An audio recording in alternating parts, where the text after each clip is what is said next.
They can see us. They can definitely hear me.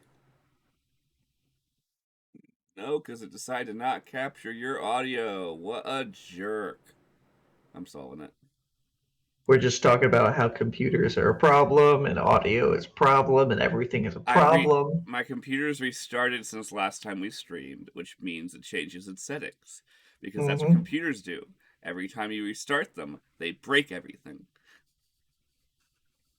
That's not how it's supposed to work. No, we had a lot of these things. So, okay. So we'll start with the first story of today. Let me shot my Dayquil because I'm like half sick.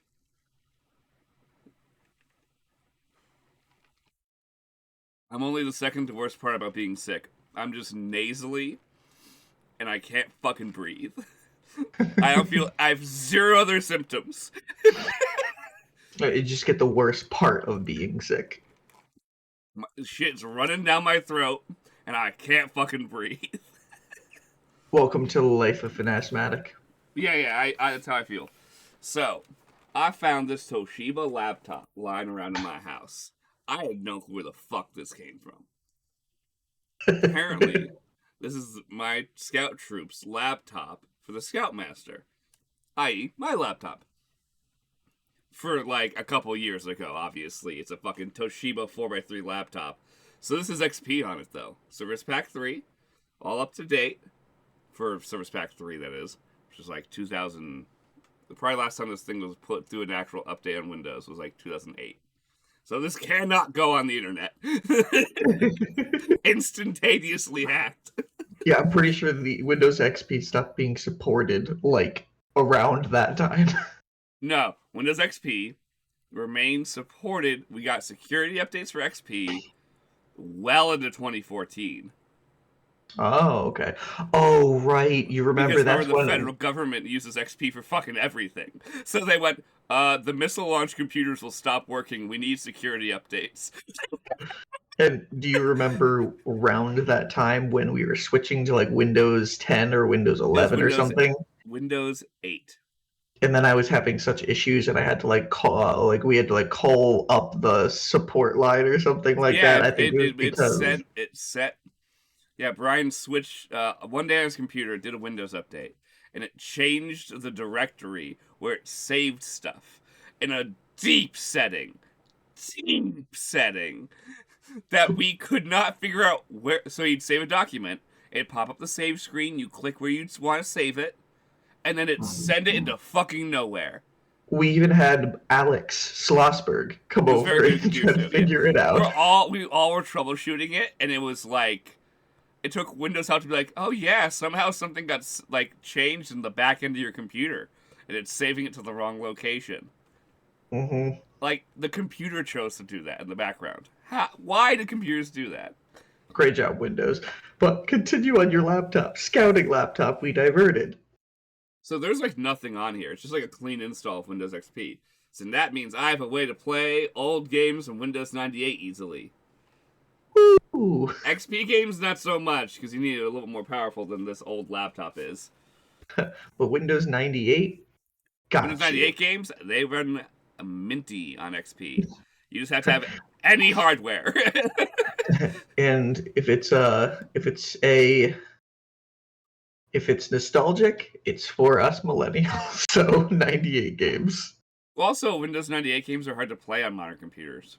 Like, Hmm. Windows 98 is a 32-bit operating system. Modern Windows is a 64-bit operating system. So already the game's not really like it is backwards compatible in technicality, but like Windows is completely fucking different than it was in Windows 98. So Oh like these yeah. games have no concept that an octa-core processor would be mainstream. Hmm. Like a 2 gigahertz one core processor was great at that point. It's almost as if you took somebody out, like a person out of that time period, and tried to explain them how certain things work in modern society, and they'd just be like, "What?" Huh? The computer's Yeah. just like, "The fuck?" Yeah, so trying to run Windows 98, you can do emulation and stuff, but a lot of the emulators, a bunch of them are fucking paid. And two, some of them only like set your base hardware that you're emulating as like not bog standard things that are like performative for Windows 98. So like the game won't run well. But if you get you gotta love computers.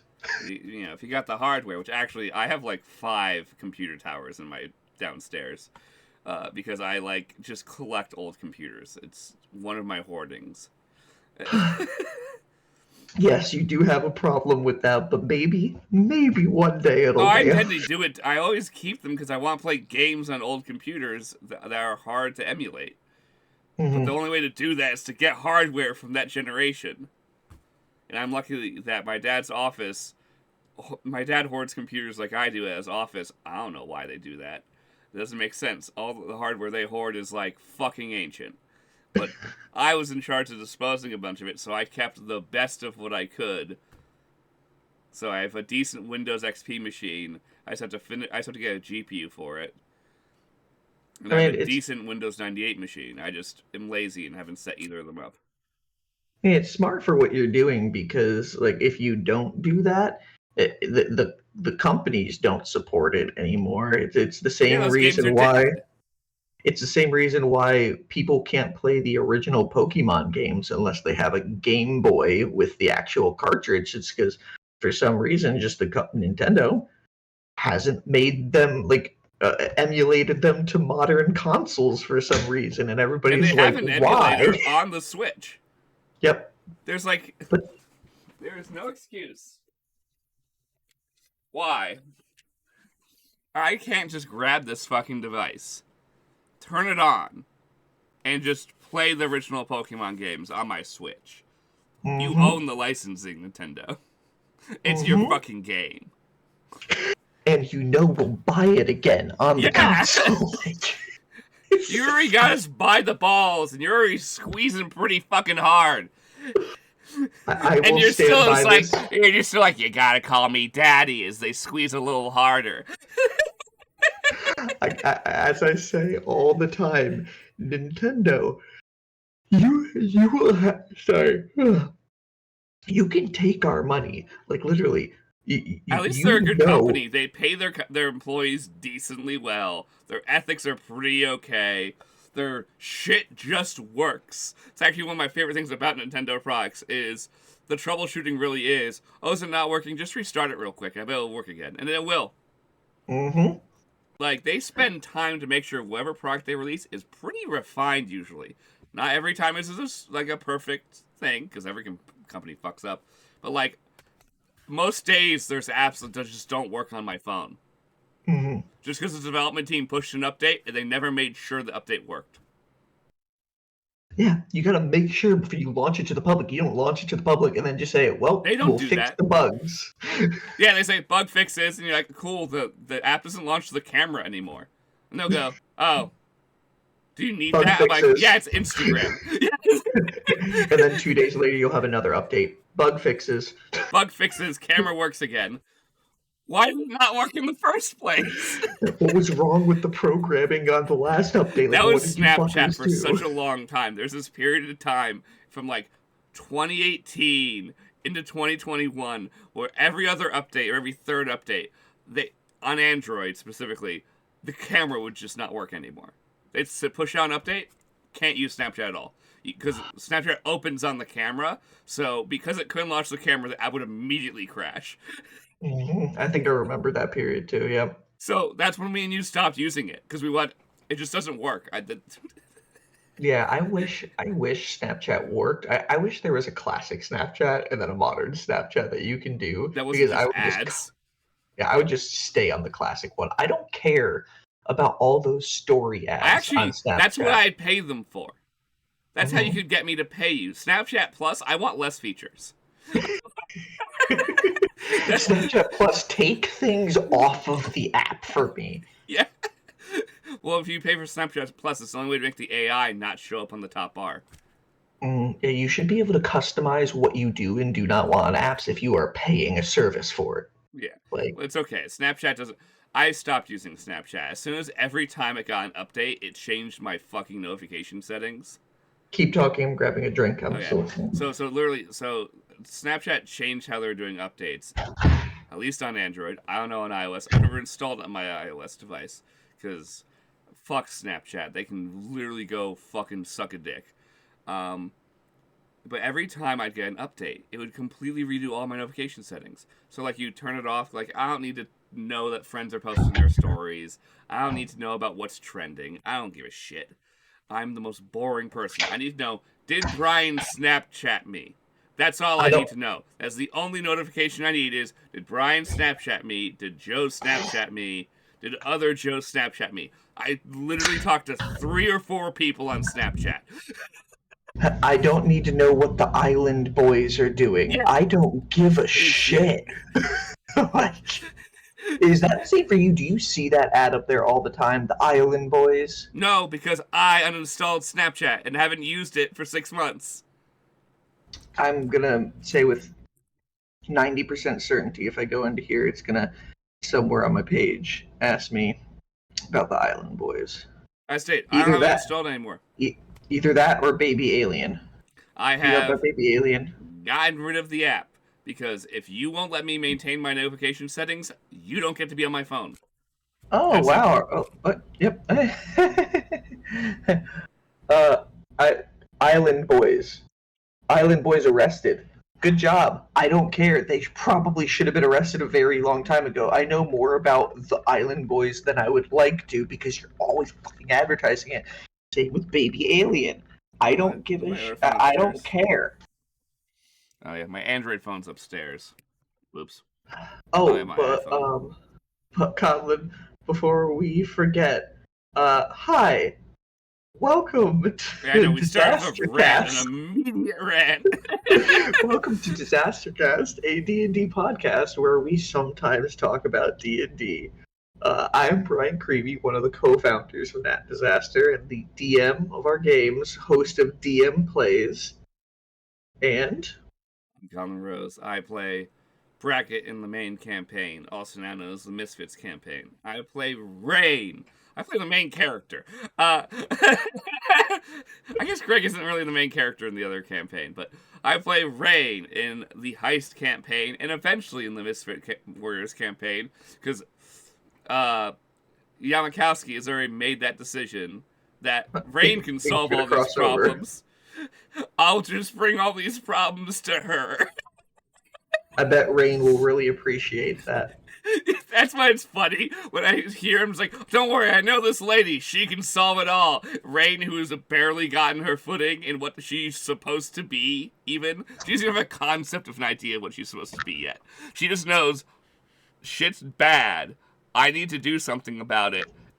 I'm going to go talk to the queen and see what happens. That's all she knows. She doesn't have a real plan. I love that literally like a week and a half ago, Rain was just a thief. She was just scraping by. She was a thief up and rising amongst the guilds because she was one of the only independent thieves that like bounced amongst the guilds, and the guild just went, she's good, just don't bother her. like she double crossed random people and they went, just don't kill her. Why? Because she does a good job. If you need someone to get the job done, you hire her. She doesn't ask questions. She'll figure it out. She'll figure it out. Just pay her and move on. Don't think about too much. She doesn't really have allegiances. You're gonna try and sell her a just cause to go work on with you. She's gonna go, neat. Where are the gold bars? That's all I'm here for. Payment, and I'm leaving. And so we are the 2 hosts of DisasterCast. We were hoping to have one other friend who's probably awake, but also, oh, hey! He said, Callum, just literally as we're talking about him. I texted him earlier, hey, you up? And he said, yeah, the boy is too, though. I'm gonna say bring him on. That's his choice. If they want to bring them on, we'll add Callum in, but if they're being fussy, we understand. So possibly we might be joined, depending on how their morning goes, by Callum, who plays Yamakowski, i.e. Seabreeze, i.e. You keep on saying Yamakowski. It's Yamakowski. There's no K. I'm stuffed up. I barely can talk. I'm so nasally, I'm happy I can't hear myself because I'm wearing headphones. Because I heard myself in the drive-thru window grabbing my food, saying thank you, and I'm like, oh boy, am I stuffed up. Yeah. Yeah, that thing you're like, oh, I don't want to listen to me. I sound terrible. I sound sick. So in D&D, I'm running a D&D one-shot again. Nice, okay. With your scouts? Weekend. I've written 2% maybe of what I need to write. Who's playing as your scouts? Yeah, so like I can wing it. It doesn't matter. It's not in a world that matters. Yeah, you're from what I heard on your last time you played with your scouts, you kind of had a story, and then your scouts kind of just did what they wanted and loosely followed the story.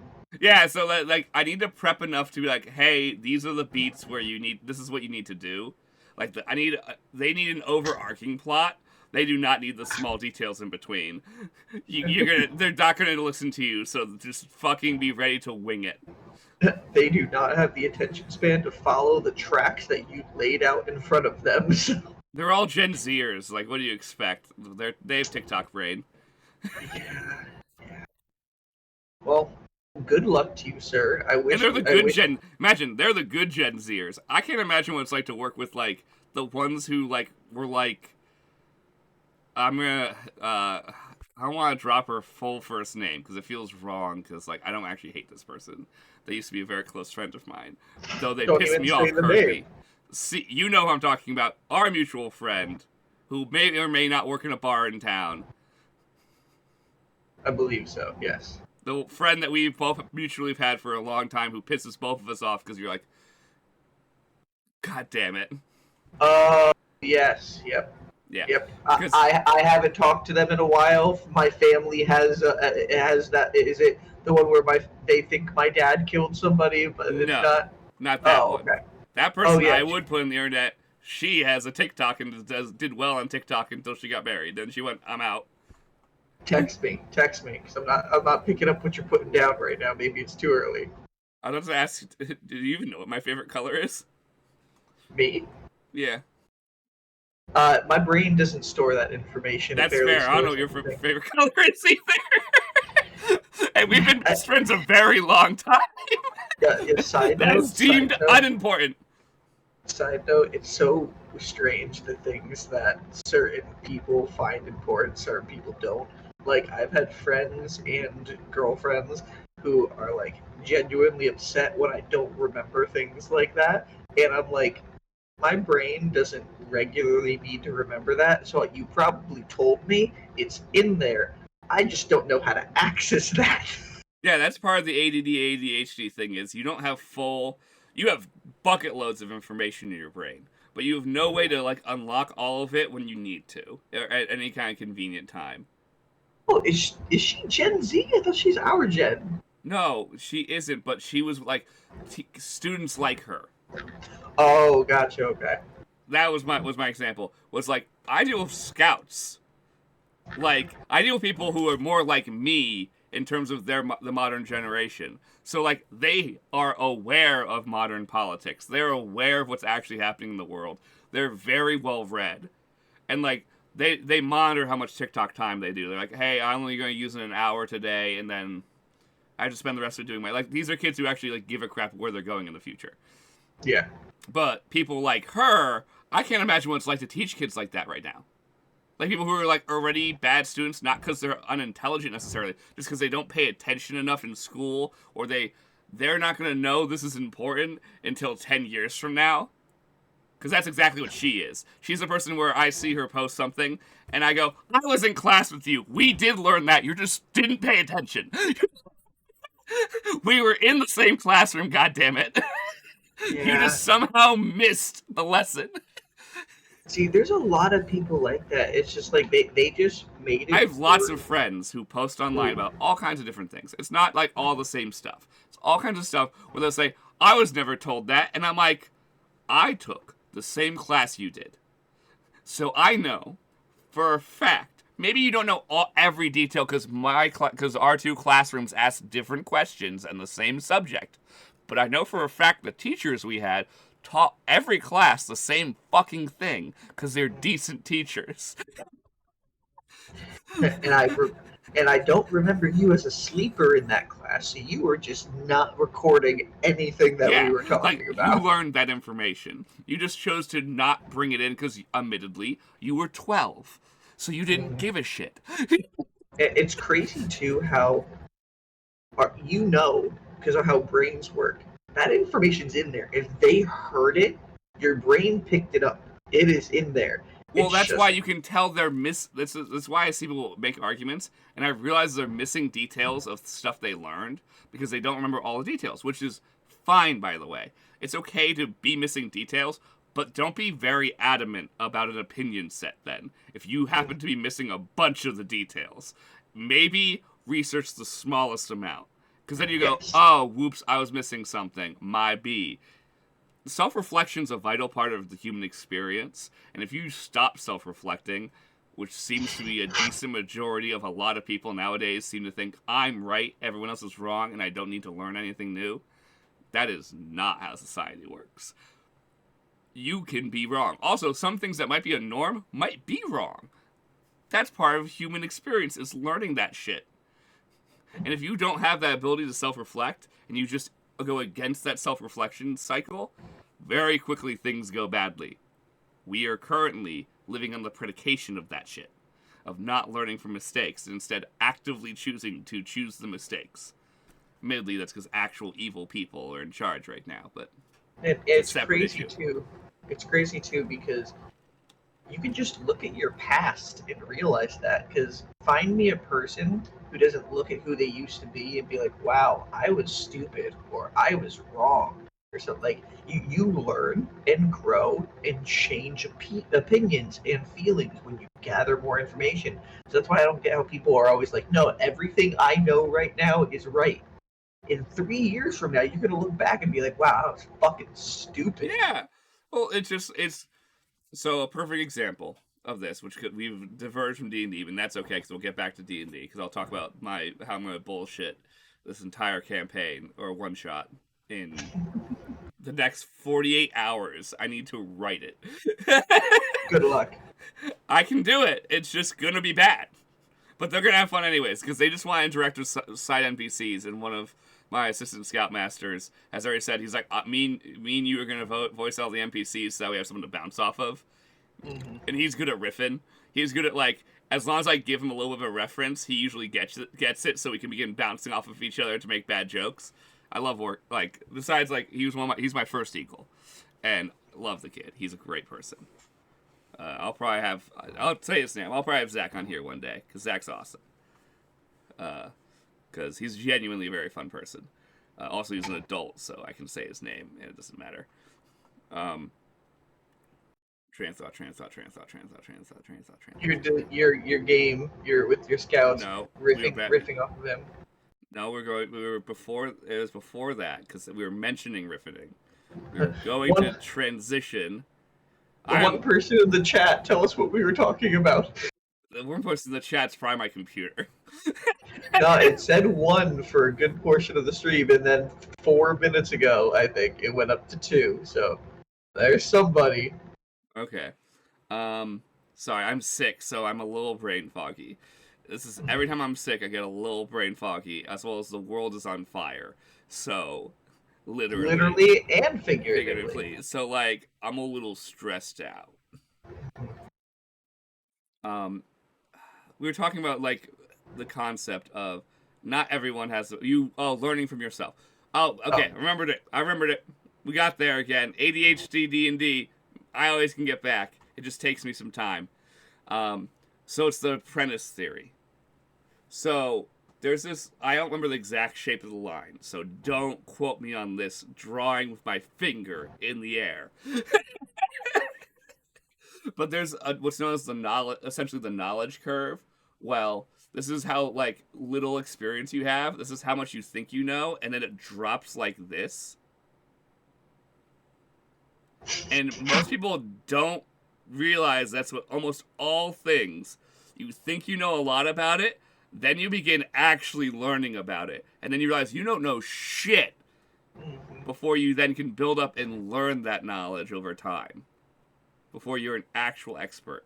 Because everyone on the internet is the first initial line expert where they're like, I know everything. I read the Wikipedia real quick.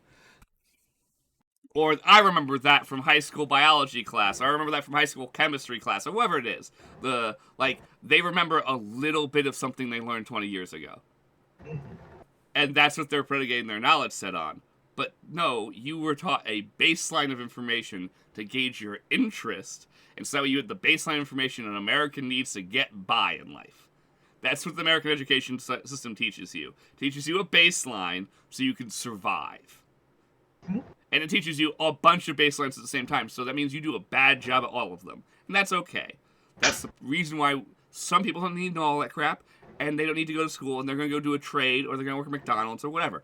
And that's not a problem. But no, that means you might not know jack shit, but you think you know a lot.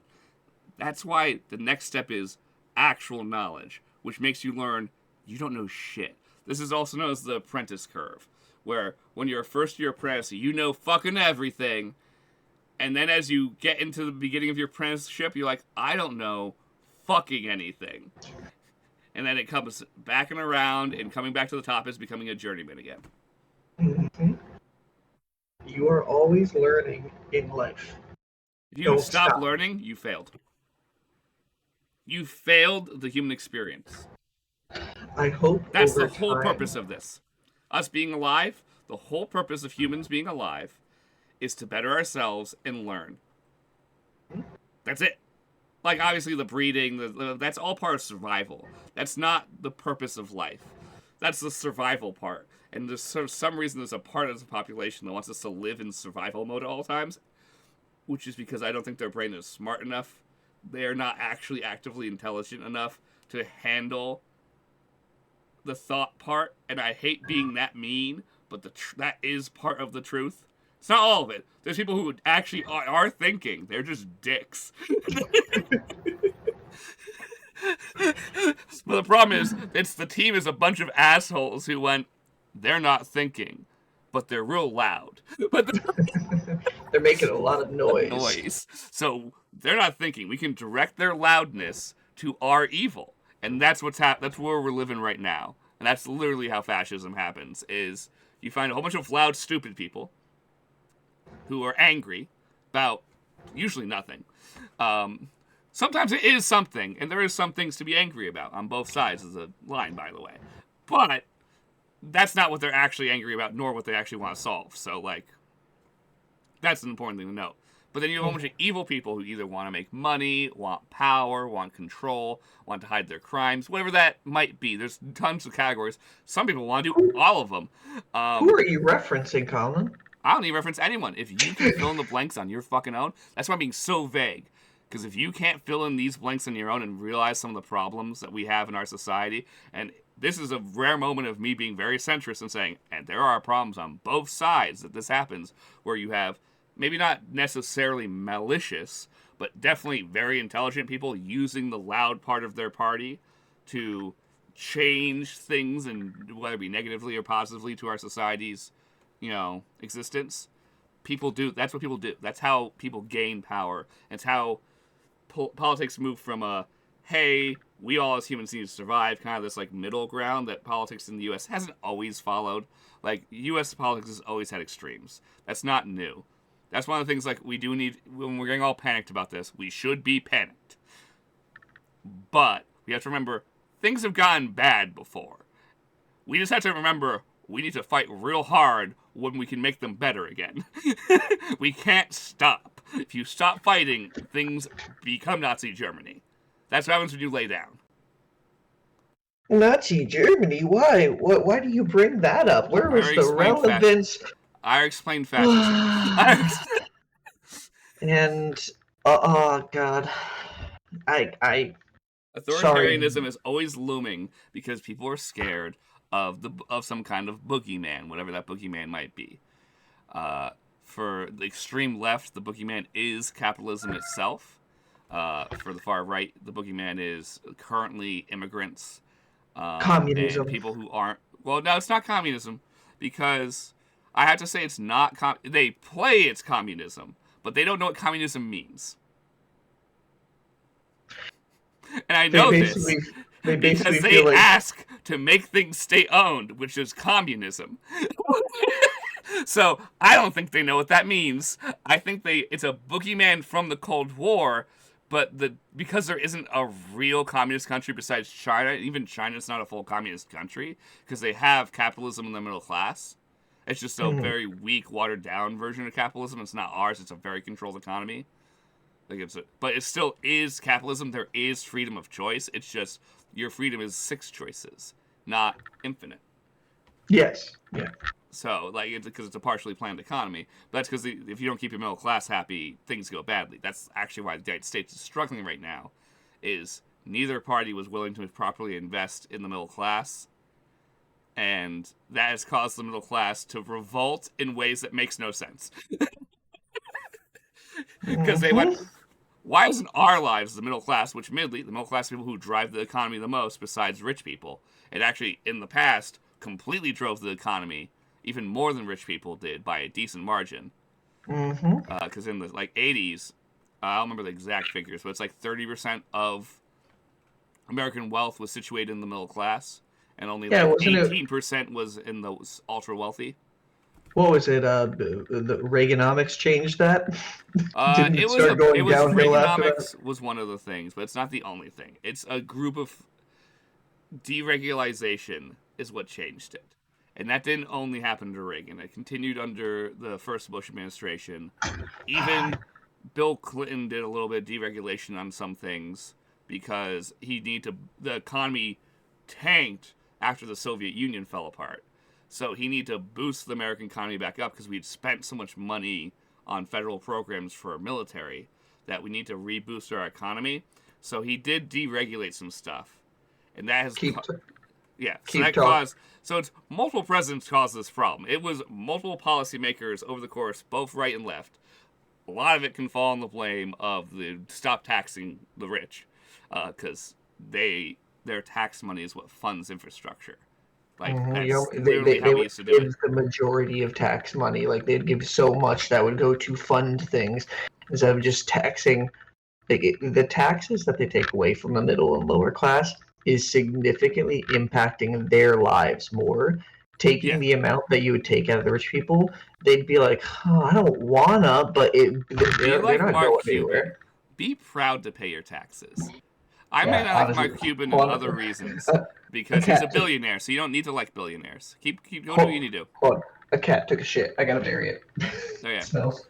Uh, So, don't trust billionaires. None of them. But, some of them have okay beliefs in some ways. Like, some of their individual beliefs on their. Like, if you take them into the context of that individual belief. Like, Mark Cuban's proud to pay his taxes. If you're a billionaire, and you're an American billionaire and you love America, you should be proud to pay taxes.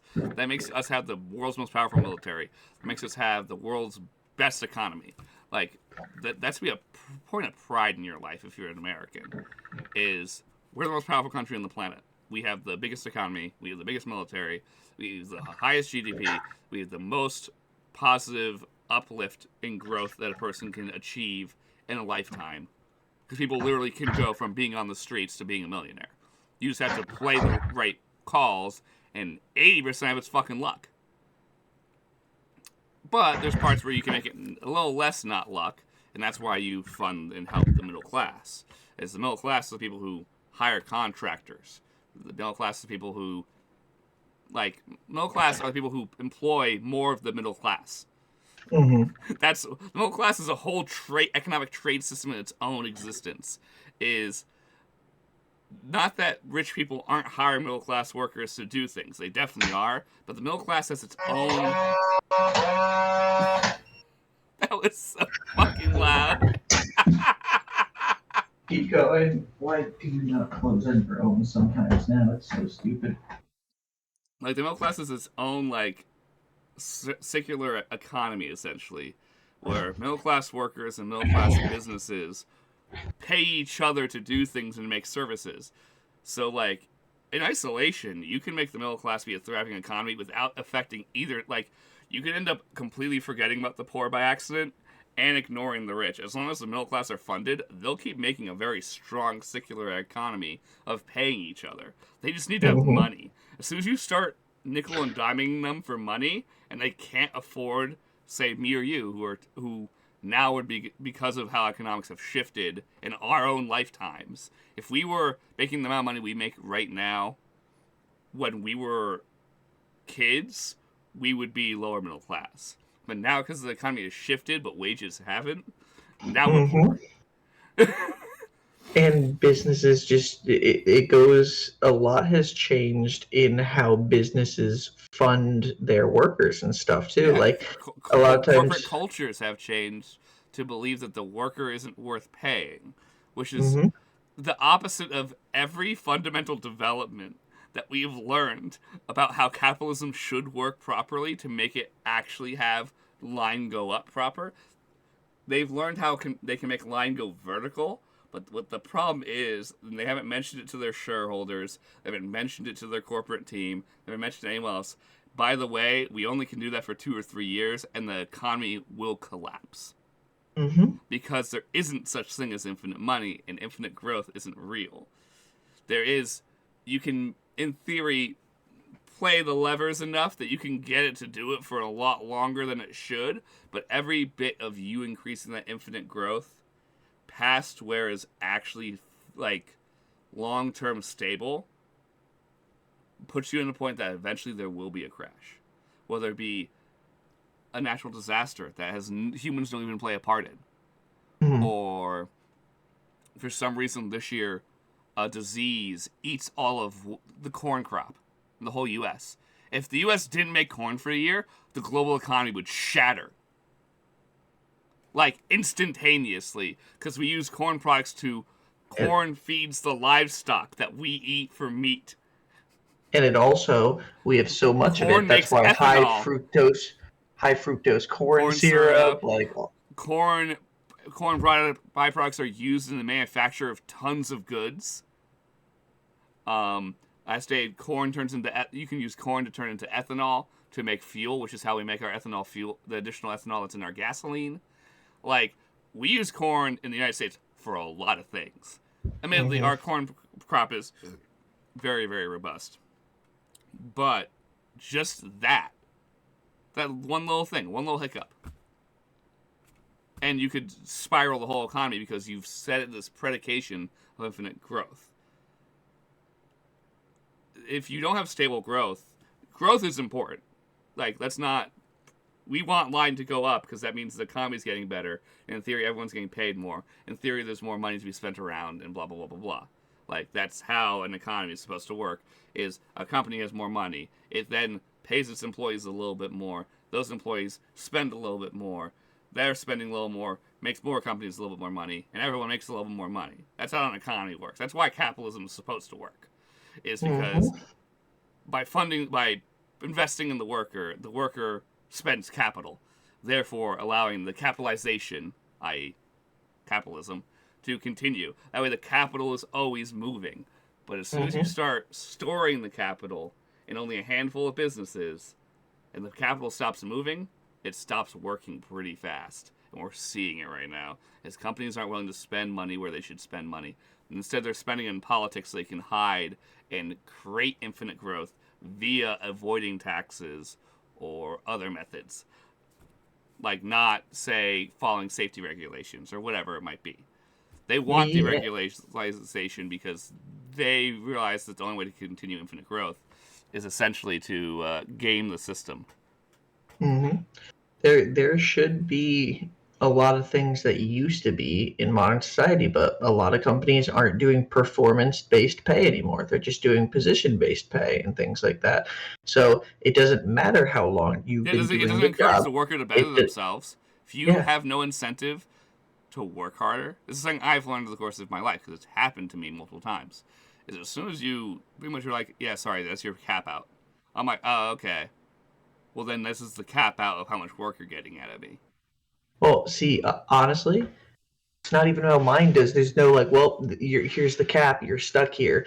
It's a every few years. they bump up the pay by a little bit to retain you as a person, and that's just the position's new same pay. But it doesn't matter how long you have Yeah. been there. If somebody comes in today in your position, they're making the exact same amount of money as you. Well, it's that way. So companies do that, which is still wrong, by the way.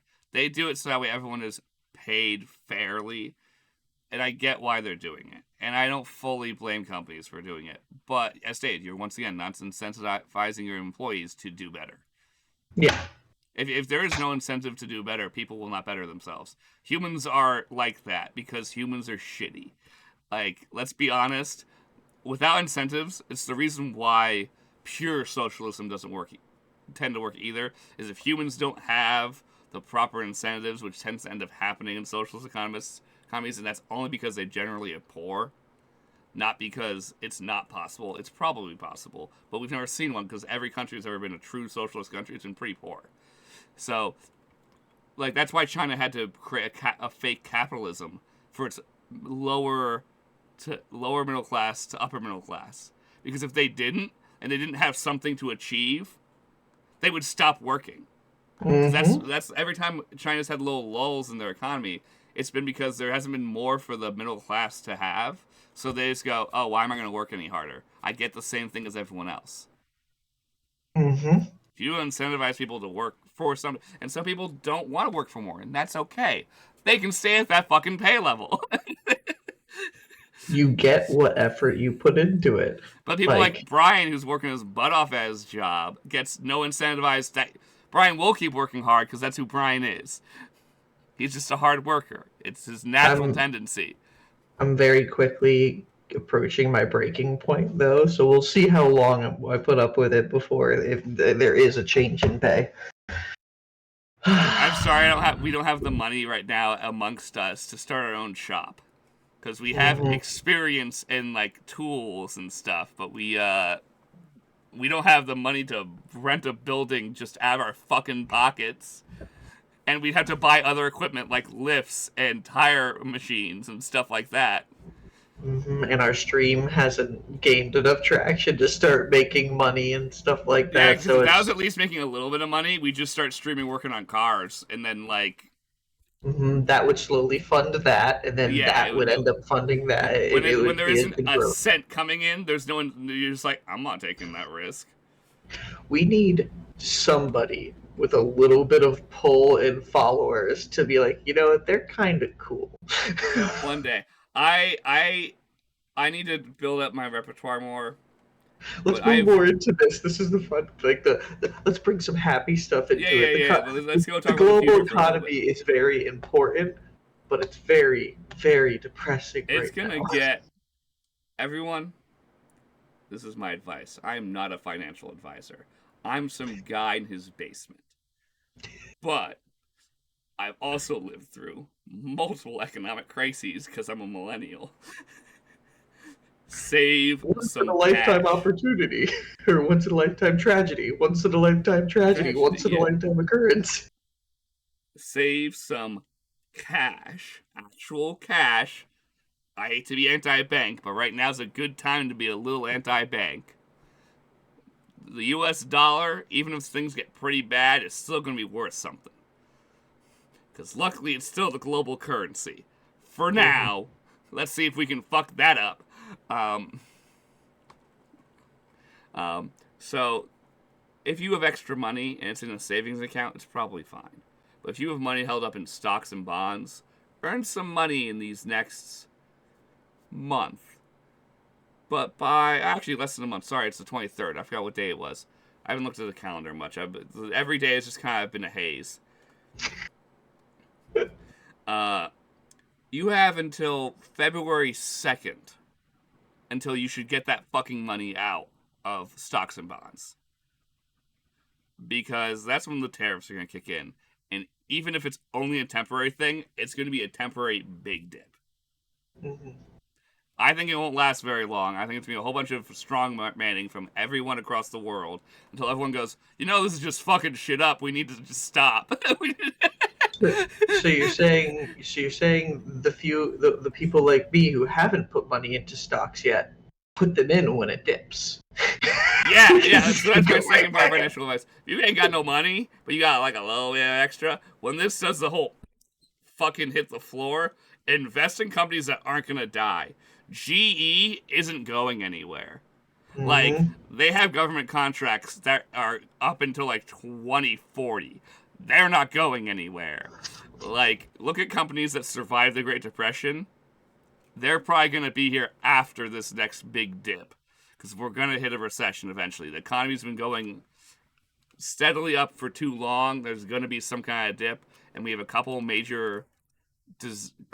different correlating factors that are going to make it happen, unfortunately. Like, doesn't matter who is president, by the way. We were going to have a recession. That's like the one thing where it doesn't matter. The problems would not have been solved no matter who is in office. Like, yeah. We have how bad the dip is going to be is what's going to be determined by who is in office. Not there was going to be, because we have bird flu is exponentially getting worse, unfortunately. There's apparently some respiratory disease in fucking China again. It's not COVID. I don't remember what it's called. I just know that people aren't dying from it, but it's making lots of people sick. So at least there's that. People aren't being killed by it. COVID is bouncing back. Bad. And that's because not enough people have gotten the updated vaccines, so the new variants of COVID are now just propagating because you don't have the antibodies to fight them as easily. Because people will fucking become anti-vax because they're fucking retarded. I'm sorry, I have no nice way to be about that. You're fucking stupid. You're just stupid. You're just dumber than a rock I can pick up in my yard. Do you think it's time to get some boosters again? Oh yeah, no, get your booster. 100%. Get your COVID booster. Get all your boosters. Get your flu booster, get your COVID booster. Vaccines work. They're very well proven science, actually. They're one of the best documented sciences we've ever had. But, and the positive things about Nat Disaster, I do intend to start streaming more. Unfortunately, I'm quite busy with side work stuff, so I just haven't had time. I've been measuring buildings and doing drawings. That's boring to stream. But that stuff also gets it makes me money that you need to survive. See, that's my biggest thing. If me and Bryan weren't living in survival mode at all times, we could put time and effort in a little bit of cash into developing this and making it good. You guys would get. I know no one's really watching right now, but if people ever were to rewatch this, you would get actual sketches. Me and Bryan, I don't even realize, but me and Bryan want to do more than just me and him sitting in two separate rooms on different parts of the state, talking. Podcasts are easy and fast. That's why we're doing them, because we can make this work for our schedules. Me and Bryan don't want to do podcasts. Me and Bryan would love to do a live action thing. We'd love to be in person. We'd love to get costumes and make bad jokes in costumes as characters. Because that's what me and Bryan grew up watching. It's actually one of the reasons we're close friends, is watching sketch comedy by the gamers. Like the NPCs videos you show me all the time by forgetting their name. We talked about the other. It's not there in my head. You know what I'm talking about. Roughly. Can you give me an idea of a sketch? So you have the NPC sketch, like the questing in Elden Ring, or oh my god. Oh, is it like Viva La Dirt League? Yeah, that it is. Yeah, them. I have plug Viva La Dirt League. Viva La Dirt League, see what we're doing. We would love to do it too. Let's maybe partnership. I know it will never happen, but plug, please. Try. Yeah, you guys are sick. Like, you do amazing work. It's hilarious. You guys are so fucking funny. God. Yeah.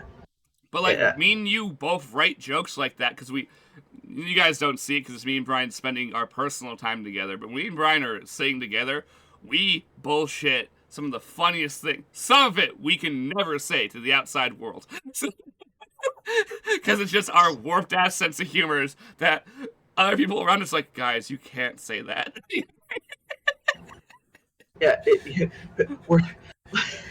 But we have some jokes that we can say that are hilarious. And people, I have writing. faith that people would like the shit that we put out in all forms. Either that, the writing more. God, if I didn't have to work 50 to 60 hours a week at my job just to make money to get by, I would probably be working on actually publishing something by now because I would have time other than between 3:30 a.m. to like 5:30 a.m. have times to write or do anything else that gives me joy because I work and then I'm up for like 2 hours, then I'm asleep again. If I had more time in a day, I would have more written sketches. I would have more written content. I'd probably have We more do Nat like Disaster more than once a month. Yeah, I would probably have short stories and stuff like that. I know it's honestly, I don't that probably won't be good like streaming content, but that could be like a That's a Nat Disaster Patreon stuff. blog or content or a Patreon thing, like pay for some short stories or something. I would have time to do so much more. Our long-time goal, that's the sheer goal, is to get to a point where we're going to open the Patreon. Sorry, I was being stabbed and by get an my LLC. LLC. We need LLC first because we need somewhere for the money to go. LLC, we technically already have the ability to make some money on Twitch. We just have to set it up. We just have never done it. Because we have 69 followers. Nice.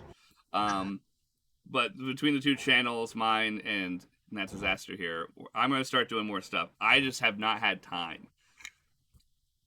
And I've even doing things that I want to film.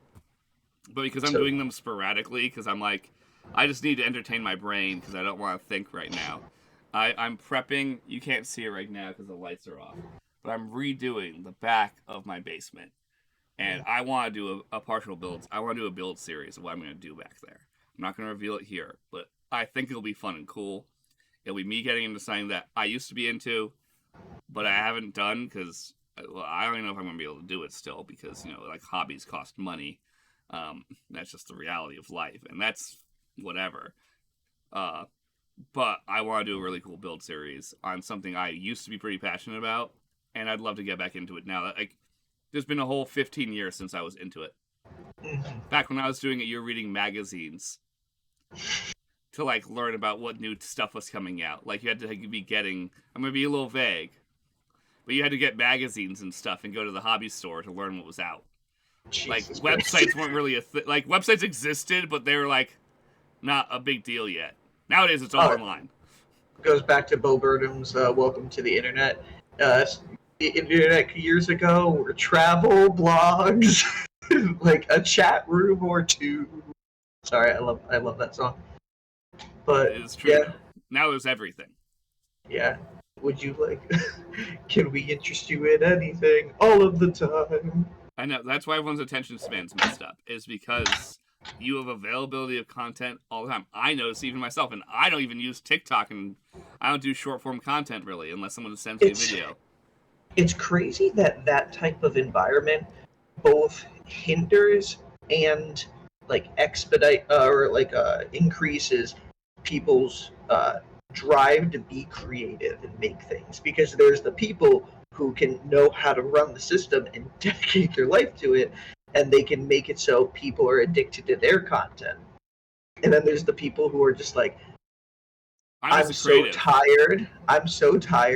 I don't have the time to be creative, so you watch other people be creative. Yeah, so it can satisfy a little bit of the itch. Because it's all the itch you can get. Yeah. I'm happy I was so adamant when I watched TikTok beginning to propagate everyone's lives, where I went, I'm never using it. Mm-hmm. The only thing I did was reserve my username, and I did it on a computer. Because that was back when the computer app worked.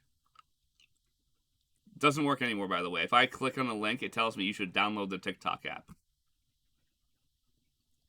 So every TikTok you guys have sent in the group chat, I've never watched any of them for the past 6 months. Yeah, I'm really hardcore considering just getting rid of it. The one thing is, Sam still does posts for her business on there, so I like it for getting the traction on that. At this point, it's okay to just keep it for the bare minimum that you want to hold the account. and like there's still people who are using it. But just everyone remember, TikTok is still a weapon of the CCP, and it has been since day one. And that's why I was adamantly against it at the beginning. Was I already kind of saw some of the writing on the wall when I saw who owned it, who was associated with it. I'm like, this looks suspicious. Then the U.S. government did a full investigation. Went, it's not just suspicious, it's malicious. Straight up. When you get a full security committee reviewing it, and 50 of the 50 members vote yes, we should get rid of this thing because it's a security threat, completely bipartisan. Like dead split, Democrat Republican, from the very far left to the very far right, and all went, this is a threat to America. It wasn't because of censorship. I know everyone's posting about that. If they wanted to censor TikTok, they could do that any day of the week. They do that to companies now because it's called, you pass a law that says you can't do this if you want to operate within our borders. Any country can do that.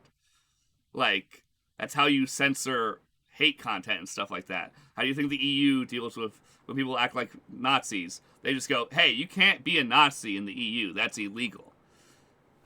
So you have to moderate that content. They use pass laws. If you want to moderate content, it's very easy.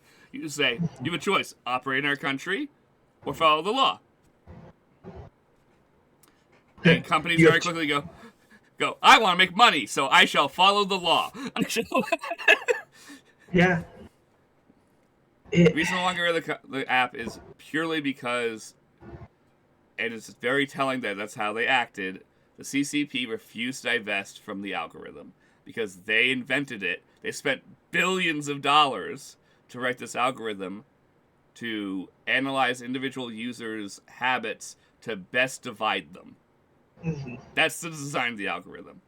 That's why your content's so good. That's why it's so dialed into you. So you don't want to watch the content I want to watch. How dare he not watch my content? That's what they want. And I sound so conspiratorial, except for there's a congressional, fucking document that lies out what I'm talking about. It's weird that kind of changed over time, because when the algorithm started being developed on video content to see what you like and suggest things that you like so you can get more, it was more on the idea of let's get you stuff that you like, let's show you other things. Positiveness of the algorithm. And then somebody was like, hey, we can utilize this. Oh no, we can weaponize it.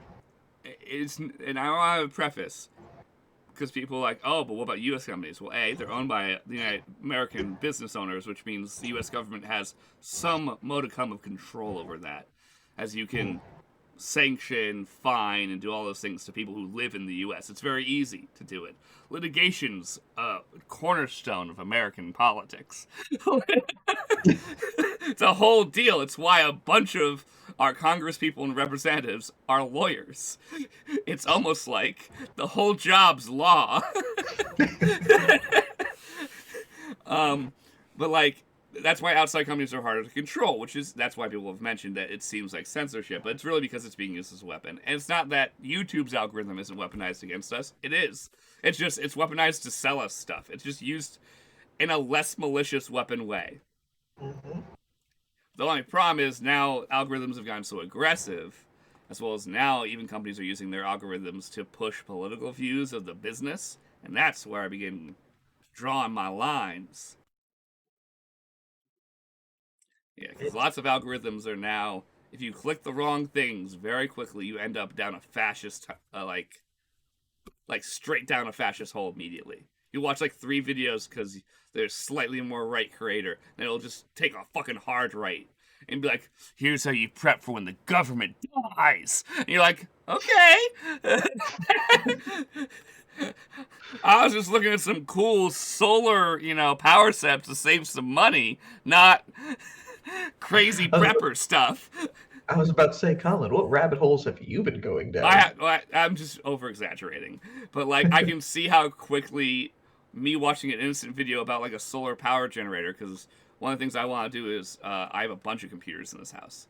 And that costs electricity because a lot of them are on all the time. And I'd love to offset it a little bit by using solar power. So I've always been researching the easiest ways to do it. And it seems to be these Chinese-made solar generators from like Anchor, Blue Eddy, Jackery, companies like that. They Mm, seem to be the best answer for a quick, simple, buy it, cry once solution. They're a little expensive, but they'll work for 10 years and you won't have to think about it. I like mm-hmm, that. Low maintenance and easy to use. But I always watch videos of people who make their own because they're like, hey, you can make it for cheaper. And I'm like, oh, that's neat. Do I want to do that much work? Do I want one more DIY project in my life? I already mm. have a comical amount.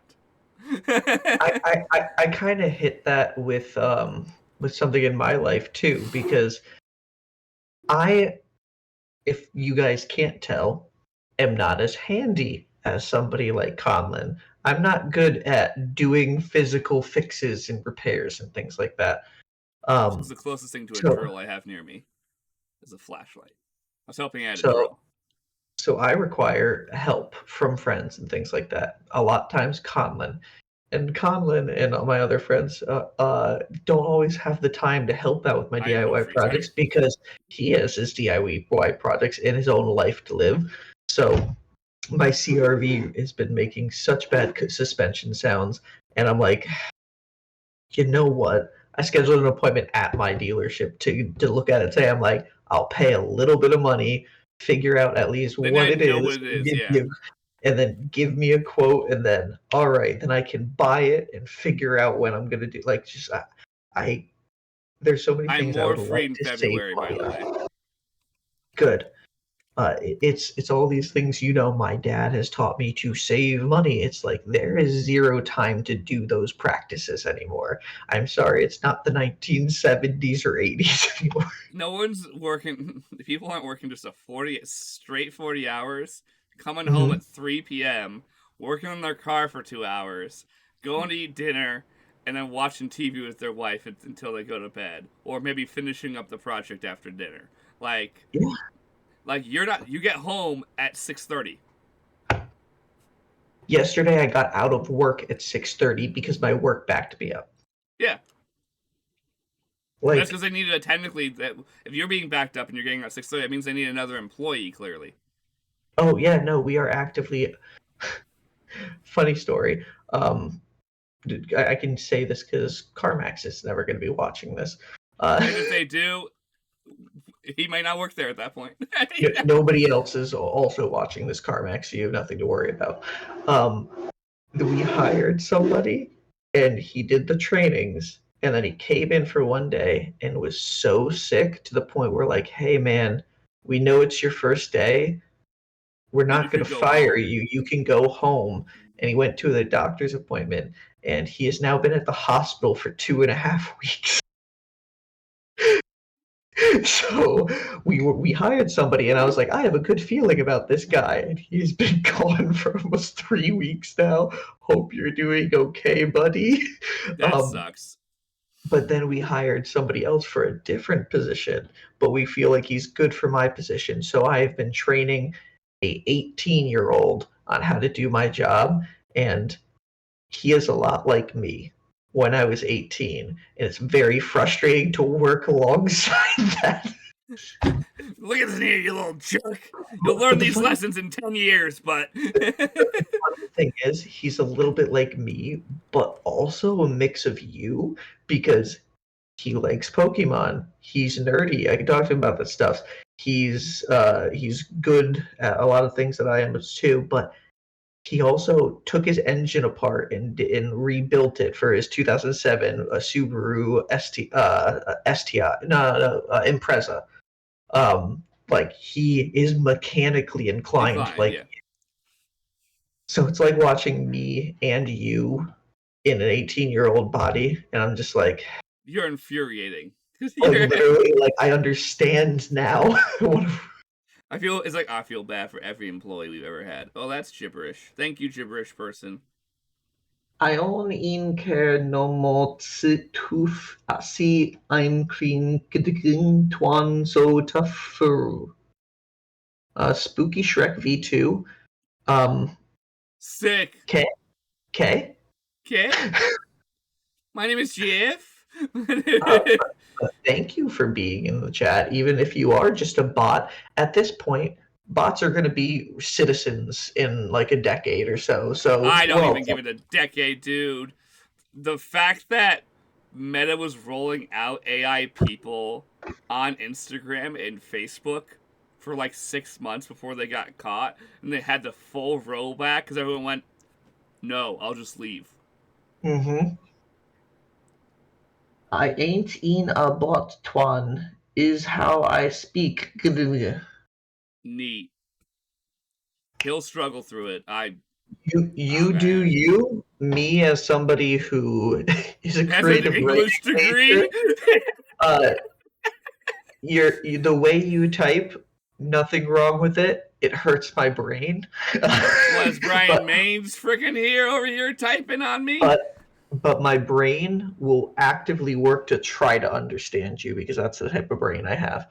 It's like, as I say, it's like when Bryan Main sends a text message and you go, 3/4 of that are a sentence, but there's several things that are not words. well, um, well, hold on. I have like 20 minutes left, Okay, so so we let's do a talk a final little topic. bit. Let's do Let's talk a little D&D. Let's actually talk about a D&D. So I want to talk We about have what I want to somebody work on. listening now. Yeah. So I want to talk about what we're going to be working on with what I'm doing for my scouts. The funny part is I have like a sore throat and I should not be talking this much, but fuck it. You only live once. And have Let's fun bring it doing back to 2012. YOLO. Well, you only do live once. That's just reality. Even if there is an afterlife, you still only get one on the planet, dude. Mm-hmm. Like, sick. There's an afterlife. I don't really care. Unless reincarnation's a thing. That's true, but I'll probably be a bug, so I don't like. In the care. next life, for about 4 months maybe, and then you'll reincarnate again. Yeah. Like I assume if that's how the cycle works, that you just like they reincarnate the soul into other crap. I assume they don't back to back you human. I feel like that's a little bit too much trauma for the soul. You need some healing, and then some trauma by being mauled by a predator, and then some healing. And then we put you back in a human body after like 1,000 years, and go, here, try it again, bud. Mm-hmm. If you're back to backing you human, that's fucked up. I know that's some people's beliefs, and your belief isn't like invalid. I'm just being a jerk. So, but back to your Twitch scout game. yes, let me get up. Which Explorer. No, stop which opening while in the wrong page. which while you're pulling that up, just want to say, I have I'm writing the Treaty of Chicanery actively, Yeah, you have to. We have lots of questions. and I know you are going to be like, Bryan, did you write all these things? This is how a treaty works. I am doing things my way. I'm modeling. You know, it's the funny thing. She's a queen. She can just dictate the terms of her fucking treaty. Behind the scenes, I have looked up treaties like the Treaty of Versailles and just read how it's written down, and I'm just like, okay, just somewhat in this style. That's hilarious. Bryan, I have to fucking read the Treaty of Versailles. What the fuck? Why did I do this to myself? What a jerk.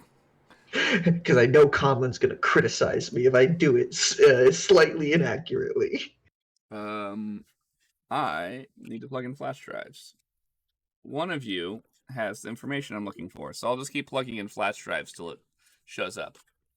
But see here, hold on. Here's the top while you're doing it. I wrote the Treaty of Chicanery between the Cistalian Kingdom and the Blessed Feet tribe, negotiated and agreed upon by King Xiphos Telerian and Queen Kitteris Telerian and Chieftain Rydell Blessed Feet and the monk. Signed on day 299 of 189 TR. Signatures here. Because yes, I did have to put signatures here because I couldn't actually sign for them. I don't know where the fuck I put the stuff I need. This is a secondary. It's a multi-part problem now because I also need it for The first writing. the first problem was you need it in order to do it. The second problem is now I don't know where it is, so I can't work on the first problem. Yeah. They used to just be a folder in my. I thought it was a folder in my like regular D&D folder, so that means I must have saved it somewhere else, like Okay. some idiot. Well, you'll find that Alright. after I was trying to get the stream. actual like name of the country and stuff like that. It's like Aurora or something like that. I don't remember exactly. Okay. It's not important. Okay, but my character, come on, brain. I haven't said her name in my head in so long. It's so weird when you like haven't thought about something in a while and your brain goes, "Whoa, you need to unlock those files." We fucking put them in the way back. We Is thought you it didn't need it no more. is it an Minerva. NPC? Oh, okay. Minerva was hers. It's Minerva because it's Rain is Rain. Joanna Cinderheart, right? Yes. So she's Josephine. So it's Minerva Josephine Cinderheart. MJ. MJ. So MJ is once again assigning a task. She's going to be even higher. I'm going to have to make a third character sheet for her because she's even higher level character now. Because she's been there like 2 years. Like she's been there 2 or 3 years now. Which one is it? Which classes? I haven't decided what she's going to go up on. She might take 3 levels of wizard because she has to learn wizard spells to get the fuck out of the situation. I haven't decided. That's the decision I'm going to make later today. But she has the backstory. She has helped some friends, got stuck on a different plane, and is now stuck in this world, which is where the one shot's going to happen. So far, she has hired several adventuring parties to help her find items that she needs to get back, because she needs to do the spell purely on components, because she is not a wizard and does not know displacement magic. And displacement magic doesn't exist in this world. No one has learned it exists yet. So she is the only person, to her knowledge at least, like it's very possible someone's working on it. I've not written that to make that decision yet. But to her knowledge, she's literally has no one she can ask for help. And she's just having to wing learning Oliver's basic guide to displacement magic. Does she just have a scattered amount of notes that just barely make sense? Well, she has the guide from Oliver, which goes up into advanced switching between planes, and it ends there. Like, because it pretty much ends with there's even more to learn, and that's why you're supposed to keep going to the school. Tune in next time on. Well, it's because that's only like the 103 course. It's not the 202 course. It's not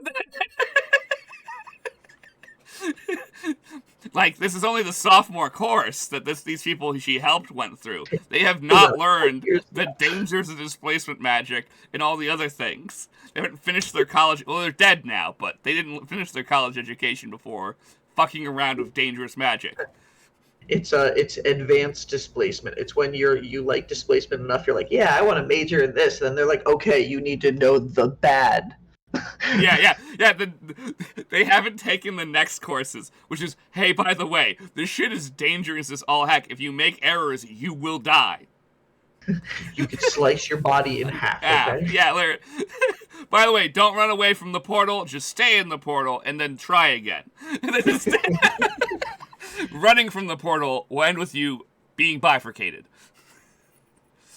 with half of you in a different plane of existence.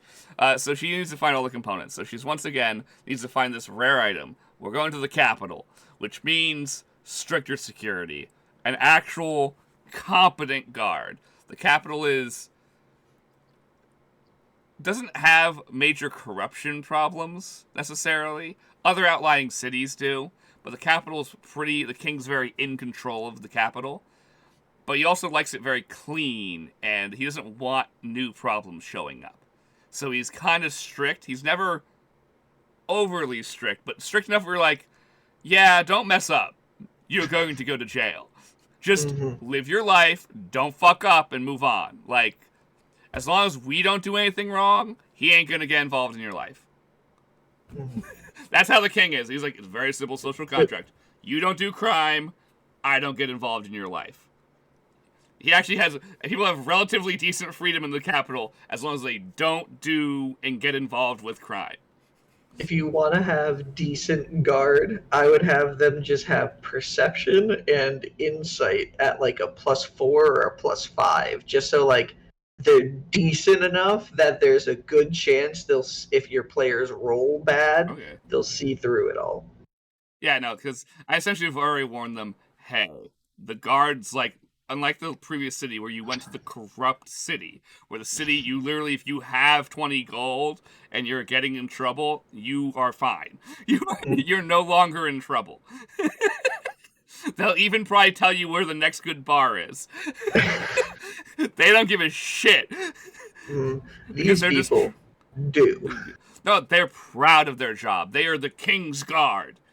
Mm-hmm. They are very proud, very steeped in tradition, very on point. But they're on point because it's one of those where, like, it's the fucked up utopia. Where it's a utopia because of how authoritarian it is. Hey, everything will be great for you as long as you don't ever rise up against me. Yeah. Well, even he won't even bring in that notion. He'll just be like, don't commit crimes. That's simple. Mm-hmm. If you don't commit crimes, my needs and your needs will never be conflicting in any way. I want my city to raise and be powerful and strong. I want you to be wealthy. We all win. I collect more taxes, you make more money, we all win. That's kind of how the king's like persona is. He's this. Is that just you? He's just very pragmatic. Like the king does not want to be overthrown, so he's incredibly pragmatic. Because I'll write in the history essentially that previous kings have been less pragmatic, and that has ended with them nearly being overthrown. So he's like, he's taken in lessons over generations and been like, I'll just not piss off the people. Seems like the easiest thing to do. Keep their needs well met enough where they're not whining, and we're good. And that's pretty much how he is. In all honesty, like, in a way, it's kind of almost like that with Zista too, because the queen's just like, don't fucking bother me, I won't care. There is some resistance against the queen, but like, it's pretty passive. She keeps it enough where like most of the city is happy, and you can kind of ignore the people who aren't happy and stuff, or like keep them a little bit suppressed. Also, one or two of the people who are upset just have vendettas. So, like, Some people like, she's not unhappy for a real reason. She's just pissed because she didn't win. Because that's the vibe the Liberator gave me when I realized that, like, the photos you described and stuff. I was like, oh, the Liberator just has a fucking chip on her shoulder. like, not that I don't think she has some good points. It's just you can tell that she's just like, yeah, my sister's the cool one. Like, I don't actually know the family relation, but that's what it feels like. Everyone liked my sister and hated me, and now I'm upset about it, and I'm gonna make it everyone's problem forever. That's what that's the vibe she gives me. What? Who being her sister? I'm just joking. I don't know what the fuck the family relation is between the Liberator and the Queen, but I can tell there is some kind of deep, long-term connection between the families. I just don't know what it is yet. Who knows? I say I don't know yet. I haven't figured out all the things. I know you know, but I haven't figured it all out yet. The Liberator inadvertently, the vibe you gave me was that she's not incompetent. She's very competent, but like she really just has a chip on her shoulder. She's trying to be like, look, I made a better city underground. Like, that's the vibe she has to me. Is, look how good I am at my city. Everything's run better down here. Yeah, there's this little bit of like snooty vibe. It's like, see, look, I could have been the leader. I could be queen. And you guys gave her a very, very powerful item. Yep. Rain doesn't care. Rain's Rain intends to use that favor as such a heavy favor that the Liberators be like, I'm not sure I should do that. I'm like, that's the contract that you signed. That's a Your binding problem. contract, idiot. It's the queen is such a. I'm so glad the queen is going to be a somewhat more relevant character because it's so interesting when you can get people NPCs like that into a game. It's not just all like surface level. It's actually just like, hey, dealing with things and like governors and stuff like that. And Well, we need to deal with the government. What we're dealing with is a entire planet-wide potential extinction event. Yeah. Trying to just do it ourselves, which is how so many campaigns go, always ends with you getting in trouble, and you eventually still having to explain it to the government. So we're just like, cut middleman, go to the head honcho. Also, she was around when this last happened. She has advice. She went through the first alignment. She might have advice for the second. Yeah, it might not be useful, but she'll have some, like, even if it's enough to say, I think you should go to the temples of the warriors, and she tells us where they are. That's enough information to be like, cool, we have a baseline. Like, that's one of the multiple reasons why the group wants to see the queen, besides the whole negotiating the treaty. Rain wants to reveal herself. Reveal herself. I'm two edibles in and have lots of energy because I'm drinking caffeine at 5 a.m. I just love you love that character so much. Rain is fun. Well, because Rain is political theater. Like, she's the person, though her politics don't exactly align, she's a lot like, I'm just gonna use a real world example because it's easiest, like AOC, where like she'll fucking scream in the chamber. Rain's a lot like the person who's like, nah, if my opinion needs to be heard, you're gonna hear it. This is an open room, it echoes. Yeah, I just had to raise my voice a little bit. Well, hey, we need to slowly start winding down because I do have to get off soon. Yeah. Because winding back a little bit, fucking work. So we'll give one last thought to a question for you, Bryan. Okay. So, as we have established in parts of the lore, but not every part of it, that Rain was quite important to the queen overall in terms of, at the time, her mental health. It seemed to bring a little bit of joy to her. Because she's like, oh, cool, there's good things happening, because the queen has a stressful job. It's almost like she's the queen of a decent-sized kingdom. Which means you actually have to do work. People are like, oh, royals do no work. No, a real royal does lots of work, and they're exhausted. If you're actually doing your job in a real monarchy. That's the reason why kingdoms collapse is as soon as the king and queen stop doing their job, that's when shit gets bad. Because then people are like, if they're not working, why the fuck am I working? So how have you been writing? Because we know that this meeting is going to happen at this point. Like, all the characters have made the decision across several different groups of characters separately, even though it's the same people making these choices, because it's us, the players. But they've determined they need to go see the queen. Rains already knows she needs to see the queen because she sees the power vacuum happening right now, and pretty much sees that General Eldrick being in charge of everything isn't going to work long term. People are going to start getting upset about it pretty quickly. Because that means that the city's under martial law. That looks bad. And honestly, it's not even like a, hey, we declare martial law. It's a, hey, we kind of were forced into martial law. He also has this, like, I'm not actually sure what I'm fucking supposed to do here. The government just kind of, the governing force, the queen, just kind of is no longer accessible. So. Yeah, we can't chat with the person in charge, and we're like, I wasn't given the set of directions. So we know this meeting's going to happen. So how do you feel it's going to be when we go to do that big session? Because that's going to be a fun, we have to try and set up to see if that can be our in-person session. Because I feel like that's going to be a long session and be more fun in person. We can see. We just gotta organize it. That's the biggest thing. We also have to get there. Yeah, that'll be next year. 15 years from now, we'll talk to the Queen.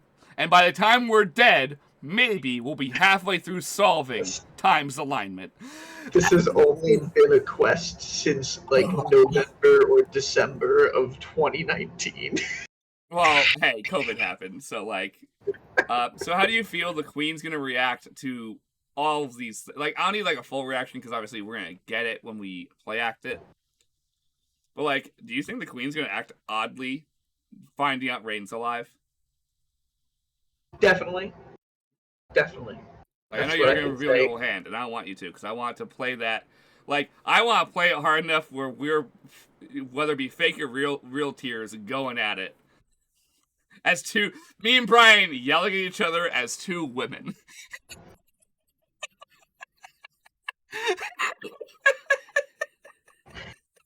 And that's funny. And that thought is where we'll end today's DisasterCast. All of me and Bryan's fem energy is coming right out in that argument. Vicky is gonna die in that session. Vicky's gonna just die of laughter. Yeah, because we're both gonna be doing girl voices. I don't think I can't do it right now. I'm too nasally to do Rain's voice. I don't think you understand what I've been through. My life, like, I intend to be dramatic. Yeah. I intend to, like, full on. You should have been in drama. I like full on, like, hood up and, like, hiding her face walking into the room, which is, like, uncustomary when visiting the Queen. Like, I'm full on fucking Miss Political Drama.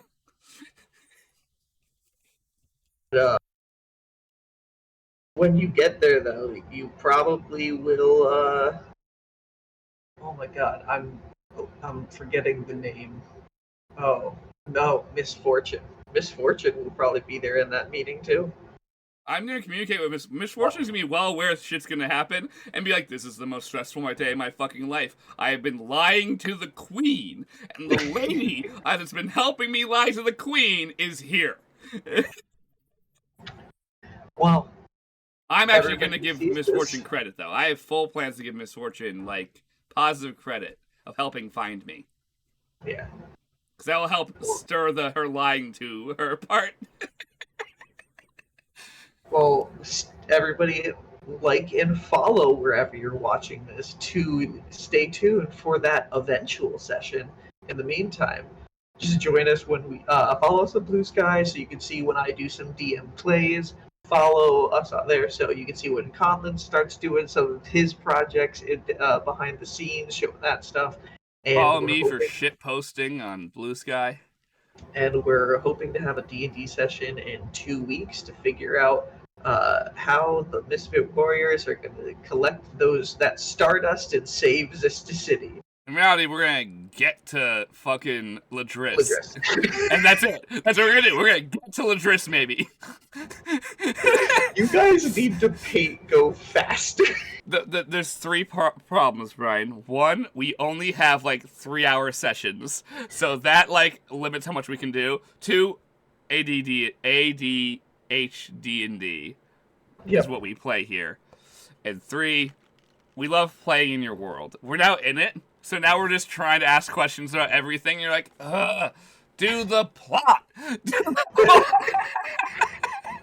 It's been written for, like, fucking 6 years now, guys. I want it out of my head. I want to move on to a new plot. Okay. Everyone have a great morning. And we'll catch you everyone. at the next disaster. Good morning.